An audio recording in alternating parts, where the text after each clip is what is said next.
Et bonsoir à tous, bienvenue de nouveau sur la chaîne de l'Examen Crypto. Nous sommes toujours le lundi 24 février 2025, il est actuellement 16 heures. On va faire un flash spécial sur le Bitcoin et sur le XRP, avec un Bitcoin qui est en train de décrocher. On a vu qu'il y avait un mouvement très volatile qui pouvait être en cours de préparation. On espère que c'est pas un mouvement vers le sud. Allez, on va regarder tout ça en détail sur cette vidéo. Mais avant, bien sûr, je rappelle à tout le monde que tout ce que je vais dire n'a en aucun cas un conseil financier, c'est à vous de faire vos propres recherches. Et n'oubliez pas que le trading de crypto comporte des risques de perte partielle ou majeur. Allez, on démarre pour ce flash spécial. Donc vous le savez, hein, quand c'est le flash spécial, on s'attarde directement à la partie analyse technique, et quand c'est le matin, en général, c'est là où on a les news. Alors du côté du Bitcoin, comme je vous l'ai dit tout à l'heure en introduction, malheureusement, attention, on est en train d'essayer de casser des niveaux clés stratégiques. Alors pour l'instant, je dis bien on est en train de. Il n'y a pas de confirmation, donc pour l'instant, pas de panique, pas de stress. Mais tout de même, petite alerte, parce que vous le voyez ici, on a un canal ascendant. Souvenez-vous, canal ascendant que vous voyez ici en blanc, tant qu'on est à l'intérieur de ce canal, on a comme target le haut du canal. Maintenant, à partir du moment où on casse ce canal par le bas, vous l'avez compris, la target n'est plus d'aller chercher le haut du canal, vu qu'on ne serait plus dans le canal, mais la target serait d'aller chercher les supports. Donc là, je redonne le niveau clé, mais on a un bas de canal aujourd'hui qu'il faut absolument protéger à 94 819 $. C'est le niveau clé qu'il faut absolument protéger, donc il faut absolument clôturer la journée au-dessus. Sinon, malheureusement, on aura une cassure du canal ascendant par le bas, ce qui serait bien évidemment pas une bonne nouvelle. Alors, heureusement tout de même qu'il y a deux aspects qui peuvent nous sauver la mise. Le premier, c'est que oui, c'est vrai que si on casse un canal ascendant par le bas, bien sûr, c'est pas bon signe. Maintenant, comme vous le savez, à chaque fois qu'on break des niveaux clés, on a systématiquement un pullback, enfin quasiment systématiquement. Donc au pire des cas, si on casse, on aura l'espoir de retenter la réintégration. Sauf si la réintégration ne se matérialise pas, et là vous l'avez compris, là ce sera par contre très dangereux. Mais bon, pour l'instant, c'est pas le cas. Pour l'instant, on est en train d'avoir une potentielle cassure, mais je rappelle aussi qu'on a des supports. Et ça, c'est le deuxième aspect qui peut permettre de nous sauver, c'est qu'on a des supports. Et donc nous, si jamais on casse ce canal ascendant par le bas, eh bien, on aura un support qui se trouve à 93 477 et on aura un autre support qui va se situer ici à 92 500 $ qui correspond au bas du range. Parce que je rappelle que on a bien sûr le canal ascendant que vous voyez ici en blanc, mais à l'intérieur de ce canal, on a fait toute une phase de consolidation ici, et donc on est pour le moment toujours dans cette phase-là. Ce qu'on avait détecté, et par contre c'est là où c'est dangereux, c'est justement ces bandes de Bollinger qui sont actuellement hyper resserrées. Donc ça, on avait détecté, on sait qu'on a un mouvement volatile qui est en approche. Alors pour l'instant, on n'a pas ce mouvement volatile, mais attention, vu qu'on est sur une tentative de cassure des bandes de Bollinger par le bas, attention à ne pas valider ça, parce que là du coup ça voudrait dire qu'on pourrait potentiellement même aller rechercher des niveaux clés de support beaucoup plus bas. Je rappelle que là, avec des bandes de Bollinger aussi resserrées, on peut très rapidement avoir un plus 5, plus 10 ou un moins 5, moins 10% sur le Bitcoin. Donc là, je vous laisse imaginer les dégâts sur les altcoins, parce que quand le Bitcoin chute de ne serait-ce que 1%, c'est du moins 3, moins 5% du côté des altcoins. Donc si le Bitcoin chute de moins 5%, bah, ça sera du moins 15, moins 20% du côté des altcoins. Donc vous l'avez compris, ça risque d'être extrêmement délicat pour les altcoins si on fait ce scénario. Mais pour l'instant, encore une fois, pas d'inquiétude, on est d'accord sous le niveau clé, mais la journée n'est pas terminée, il reste encore 8h53 minutes, donc on a le temps encore d'avoir une clôture à l'intérieur de ce canal. Maintenant, je rappelle que si on casse ces niveaux clés, donc prochaine target, donc je vous les ai donnés, après on aura aussi les 89 631, 86 322, 85 016, voire même des points encore plus bas. Donc on veut absolument pas casser les niveaux clés sur lesquels on est actuellement. Maintenant, il y a aussi un espoir. Un espoir qui est ici, c'est que là, vous le voyez, on a le ruban de moyenne mobile. Et donc le ruban de moyenne mobile, actuellement, il est assez étroit, mais on a un ruban qui continue jusqu'à quoi? Eh bien jusqu'à pile poil le niveau clé sur lequel on est actuellement. 94 074. Regardez, on a la moyenne mobile sans période qui est ici. Heureusement qu'elle est là d'ailleurs, cette moyenne mobile. Et donc pour l'instant, c'est elle qui est en train de nous sauver les miches. On va pas se mentir, grâce à cette moyenne mobile, pour l'instant, on est plutôt sécurisé. Donc c'est pour ça que là, on a des supports à ne pas breaker, mais attention quand même, attention à ne pas breaker ces supports, parce que si on les pète, ça pourrait être quand même assez délicat sur le Bitcoin et surtout sur les altcoins. Donc bon, pour l'instant, on patiente. On va voir. Je rappelle maintenant que si jamais on arrive à rester à l'intérieur du canal, ce qui pour l'instant est toujours le cas, même si on est en train d'essayer de le casser, mais si jamais on reste à l'intérieur de ce canal, je rappelle, hein, mais la règle serait d'aller chercher le haut du canal. Donc pour l'instant, c'est pour ça, pas d'inquiétude.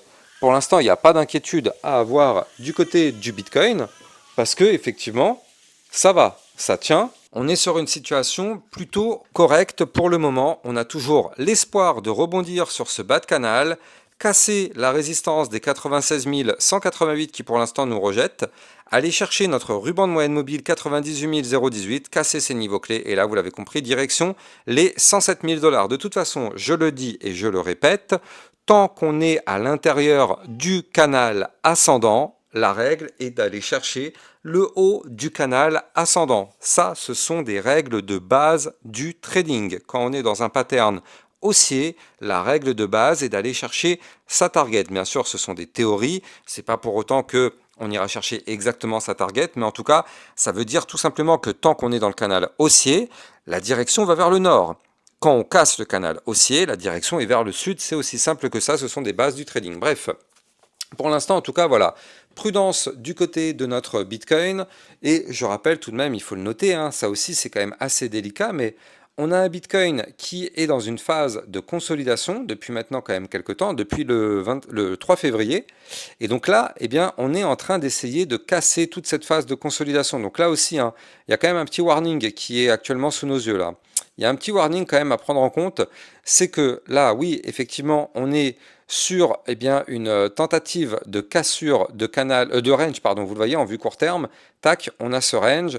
Donc là, on essaye de le breaker, ce range, donc attention aussi à ne pas breaker les 94 980 $, ce qui serait pas bon signe forcément, hein, vous l'avez compris. Donc le problème c'est que là, voilà, on a la ligne de tendance baissière au-dessus de la tête, et on avait déjà vu dans les précédentes vidéos que malheureusement, tant qu'elle est au-dessus de notre tête, c'est pas bon signe. En plus de ça, on a le ruban au-dessus de la tête, donc ligne de tendance baissière plus ruban de moyenne mobile au-dessus de la tête, ça fait des grosses résistances à breaker. Pour l'instant en tout cas, comme on peut le voir sur ce graphique, on n'arrive pas à casser les niveaux clés. Mais bon, encore une fois, c'est pas perdu. La clôture va être décisive, bien évidemment, mais pour l'instant, tout est à faire. Allez, on va regarder maintenant la partie concernant la crypto XRP. Comme je vous en avais parlé dans cette introduction de vidéo, on va analyser aussi le XRP. Avant, bien évidemment, je rappelle à tout le monde que vous pouvez me suivre sur Twitter pour recevoir toutes les news et toutes les actualités crypto. Et n'hésitez pas de rejoindre le club Lexa Rocket si vous aussi vous souhaitez recevoir encore plus de vidéos concernant des potentielles pépites et des vidéos de suivi régulières par rapport à toutes les cryptos. Vous avez le lien aussi en description de la vidéo. Allez, on continue l'analyse technique, donc cette fois-ci on passe sur le XRP. Alors c'est simple, vous l'avez compris, tant que le Bitcoin chute, malheureusement, toutes les cryptos chutent. C'est aussi simple que ça, il n'y a pas besoin de sortir de Saint-Cyr, le Bitcoin est archi dominant. D'ailleurs, le Bitcoin a une dominance, il faut le noter, toujours extrêmement élevée, à plus de 61%. Donc bon, ça laisse que peu de place pour les altcoins.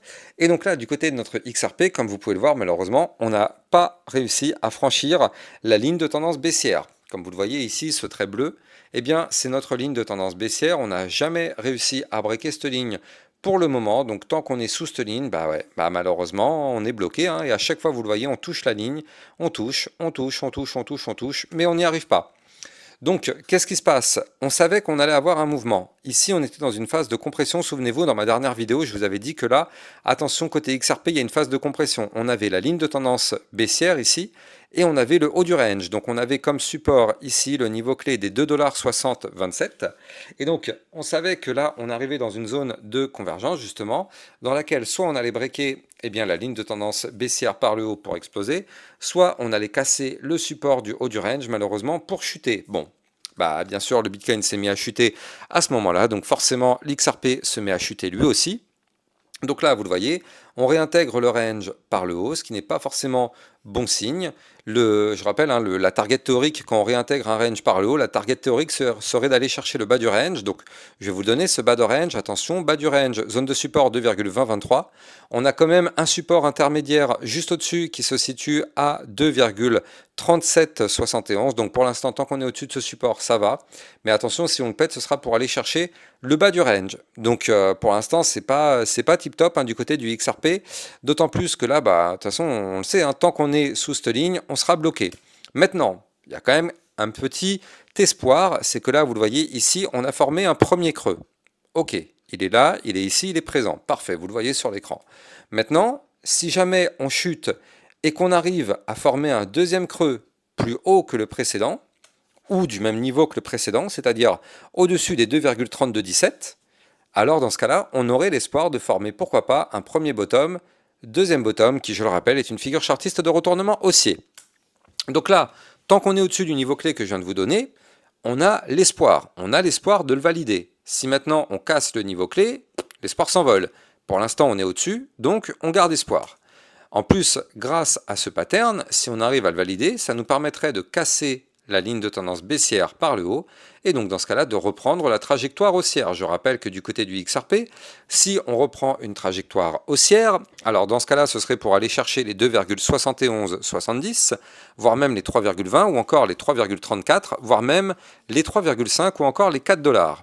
Maintenant, attention, comme j'arrête pas de vous le dire sur le XRP, long terme, attention, on a une magnifique divergence baissière, vous la voyez ici. On descend du côté du RSI, on monte du côté du cours. Attention, divergence baissière sur le XRP. Je rappelle que vous pouvez trader toutes ces crypto-monnaies en utilisant mon lien de parrainage Binance que vous avez en description de vidéo, qui vous permet d'obtenir un bonus à vie sur vos frais de trading, et ça vous permet de trader sur une plateforme enregistrée PSAN auprès de l'AMF. Si vous avez kiffé la vidéo, n'oubliez pas de liker, commenter et partager au maximum. Abonnez-vous à la chaîne YouTube pour recevoir tous les jours 1, 2 à 3 vidéos concernant le Bitcoin et les altcoins. Excellente fin de journée à vous, à plus tard, ciao ciao.